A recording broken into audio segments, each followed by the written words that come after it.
Salut à toi. Aujourd'hui, nouvelle vidéo. Alors, aujourd'hui, tu sais quoi? Eh bien, je te propose 5 choses à ne pas faire dans la magie. Donc, si imaginons par exemple, je sais pas, tu as loupé un tour et justement tu n'arrives plus à t'en sortir, eh bien, grâce à cette vidéo, tu sauras faire. Si imaginons tu as un problème ou quelque chose, maintenant tu sauras faire. Alors écoute, la vidéo, ça commence tout de suite. Petite précision, vous êtes bientôt 100 sur ma chaîne, donc déjà vraiment merci beaucoup, ça me fait vraiment très plaisir.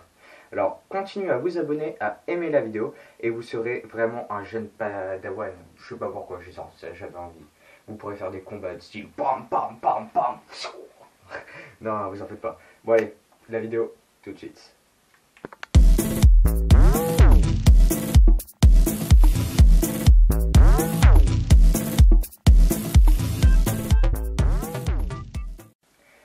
Première chose à ne pas faire, donc là, première, je mets bien en grand 1. Donc je vais pas faire top 5, je vais faire 1, 2, 3, 4, 5. Donc première chose à ne pas faire, simplement, c'est quand, imaginons, vous loupez un tour, donc je sais pas, ça vous arrive, vous faites un tour, et puis là, d'un seul coup, vous avez loupé votre tour. Ça arrive, d'accord, c'est possible. Soit parce que forcément c'était pas la bonne carte, et du coup forcément le tour il est loupé, ou comme ça. Et bien à ce moment-là, ne pas paniquer. Simplement, vous allez dire, écoutez, trouvez une excuse, vous dites, bon, là, j'ai loupé, ce n'est pas, vous avouez, vous dites, écoute, là, ça dépend en fait, c'est l'importance de votre tour. Si vous pouvez vous rattraper, vous le faites. Si vous ne pouvez pas, justement, c'est cette erreur à ne pas faire, c'est d'essayer de continuer le tour et tout, et à la fin, vous allez faire n'importe quoi.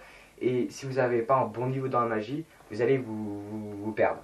Donc à ce moment-là, vous dites, écoute, tu sais quoi, j'ai loupé mon tour, tant pis, si t'as envie, je peux t'en faire un autre.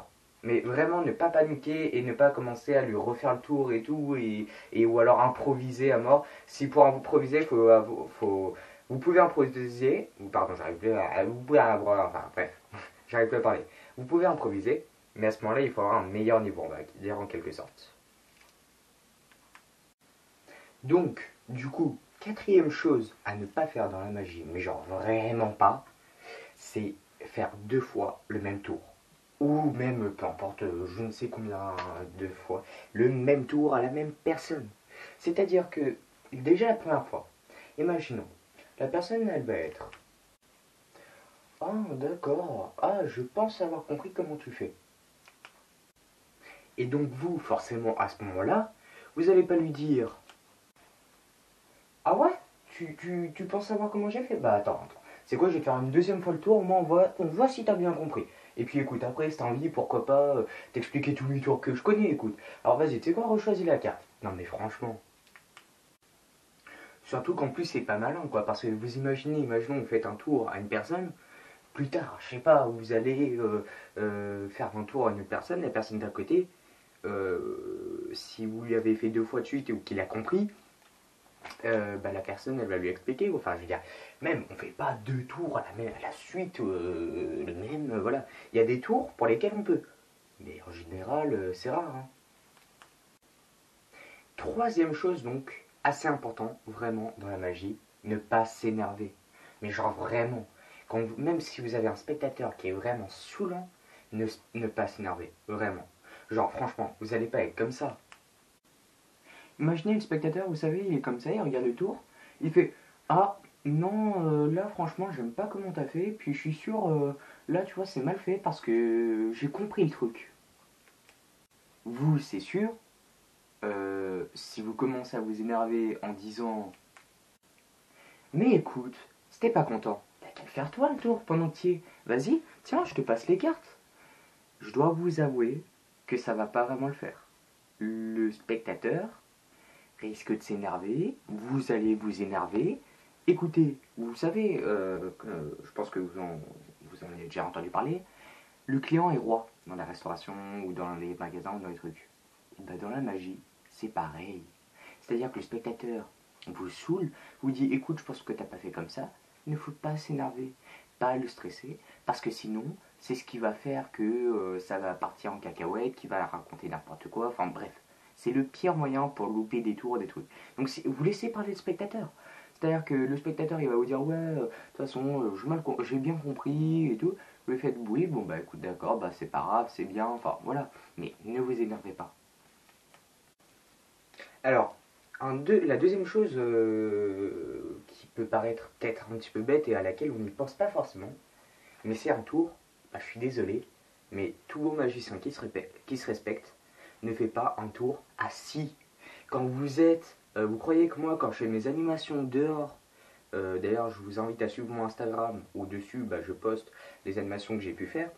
Vous croyez vraiment que moi, quand je fais des animations, que je passe de table en table, ou là, bientôt, que je vais faire un spectacle, que je vais faire les animations avant et après le spectacle, un spectacle de théâtre, à plus de 700 personnes, vous pensez que moi, je vais être assis, vous savez, je vais faire, bon, écoute, tu me laisses une petite place, je m'assois, et puis je te fais le tour. Ah bah non, ça marche pas comme ça. C'est-à-dire que c'est à vous de rester debout. Les magiciens qui s'assoient, alors je sais après, si vous savez pas, écoutez, c'est pas de votre faute, mais surtout ne pas s'asseoir. Le spectateur, lui, peut rester assis debout, c'est pas grave.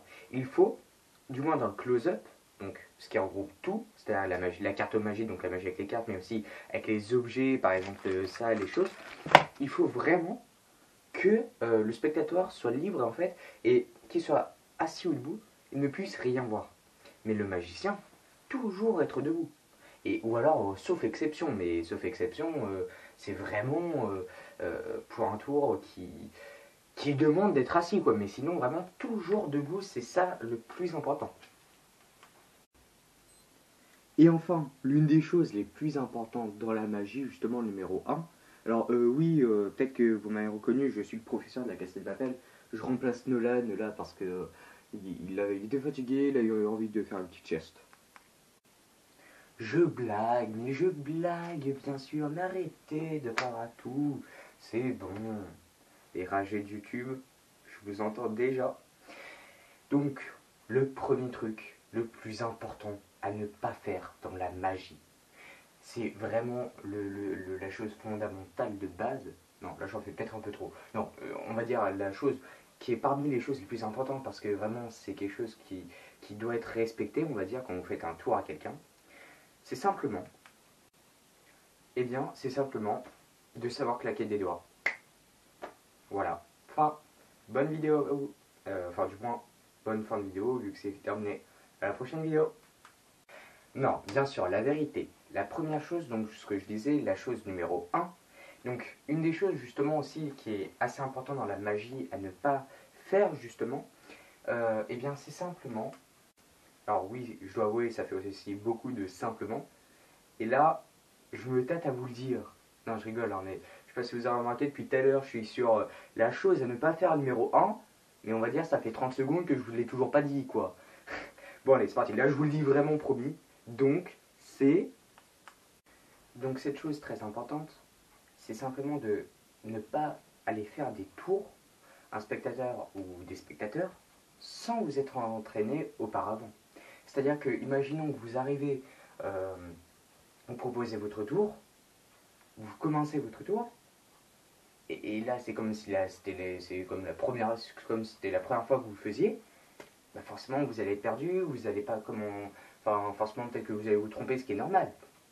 Au début ça arrive à tout le monde, donc forcément quand on s'entraîne, donc du coup voilà, vous n'allez pas y arriver, et puis vraiment entraînez-vous. Le mieux c'est devant un miroir, euh, mais en fait il n'y a pas de secret dans la magie, c'est-à-dire que pour tous les tours, les choses, c'est que de l'entraînement, de l'entraînement. Moi je vois mes tours, sans vous mentir, toutes mes astuces, toutes mes techniques, tous mes tours, un tour de magie avant de le faire devant un spectateur, euh, quand il n'est pas très compliqué, je le fais au moins allez, une centaine de fois chez moi et devant le miroir parfois. Et après, justement, avec le spectateur, enfin, avec toutes les fois après où je l'ai fait devant un spectateur, on peut rajouter au moins 160 fois. Pourquoi? Parce que je le fais devant 60 spectateurs différents. Et ça m'arrive avec plein de tours. Des astuces, moi je vais vous dire le mélange américain, depuis le temps que je le fais, que je l'ai même fait aujourd'hui pour tout vous dire, enfin du moins au moment où je tourne, les mélanges américains c'est pareil. Ça je l'ai travaillé mais au moins 200, 300 fois tellement que je le fais. Bon après il faut savoir que moi la magie c'est une passion. Toute la journée je suis avec un paquet de cartes, pour être honnête. Là quand je suis en cours, donc je suis en troisième, même en cours parfois, quand j'ai fini mes choses, direct je sors mon paquet, parce que bah voilà, j'ai besoin, ça me détend toute la journée, que ce soit avec des amis, ma famille ou même quand je sors quelque part, j'ai mon paquet de cartes sur moi et j'ai toujours des cartes dans la main. Mais bon, après vous, imaginons que vous voulez faire vos tours, donc à votre famille, à vos amis, voilà, vous n'avez pas besoin forcément de temps d'entraînement. Après, très important en fait, ce qu'il faut savoir, c'est que dans la magie, il n'y a pas que la manipulation des cartes. La manipulation des cartes, ok, c'est une grande partie. Savoir dans un tour, donc savoir faire le tour, manipuler les cartes, donc c'est-à-dire quand je dis ça, c'est par exemple savoir faire un ruban, étaler, enfin bref, ça, des choses comme ça, ou même dans un tour, faire défiler les cartes pour faire choisir une carte, ça, il y a besoin d'entraînement, ça c'est sûr. Mais vous savez, c'est pas ça le plus important. C'est le speech, c'est ça aussi le plus important. C'est-à-dire que justement, si vous êtes entraîné, bah, vous n'y arriverez pas. Comment vous expliquer? C'est-à-dire que les cartes, imaginons que vous faites votre tour et vous vous trompez. Vous n'y arrivez pas, vous êtes trompé, ça arrive à tout le monde. Même au plus grand magicien, je suis sûr ça peut leur arriver parfois de faire un tour et hop, bon bah voilà, ils sont trompés.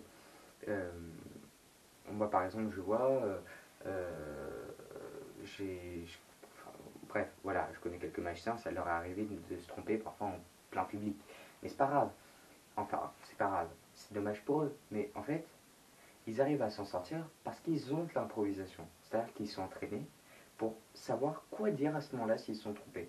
Même moi, je vois par exemple, je fais des tours à des spectateurs parce que je fais justement du street magie. Enfin, parfois je vais à des guinguettes et je vais de table en table pour proposer mes tours. Parfois ça m'arrive de me tromper. Donc, enfin, du moins, de ne pas y arriver. Forcément, le tournement, c'est pas souvent, mais le tour est loup parfois.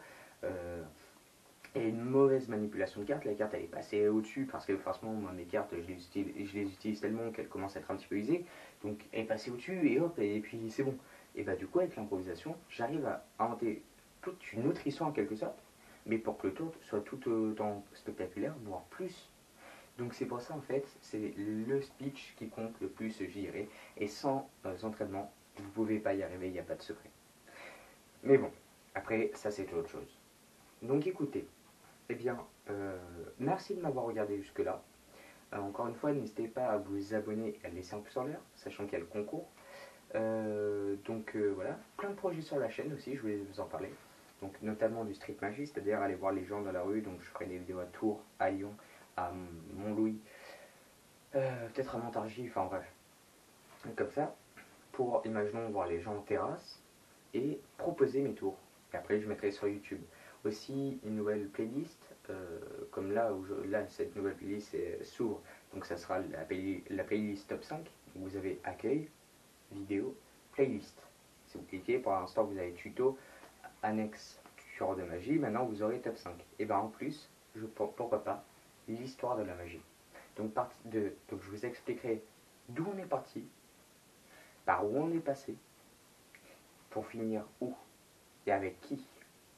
Donc je ferai ça sous forme de format, on va dire, avec des images qui défileront, en vocal, un petit peu d'humour comme là j'ai fait. J'ai essayé de faire dans cette vidéo, donc je pense que vous l'aurez remarqué, une sorte de mise en scène un petit peu, comme dans ma dernière vidéo pour Halloween que j'ai fait, avec totalement de mise en scène. Bon, j'espère que ça vous a plu. Donc voilà, quoi, vous voyez, vraiment, c'est ça le truc. Donc tout ça, c'est à venir. Je vous en reparlerai, vous en faites pas.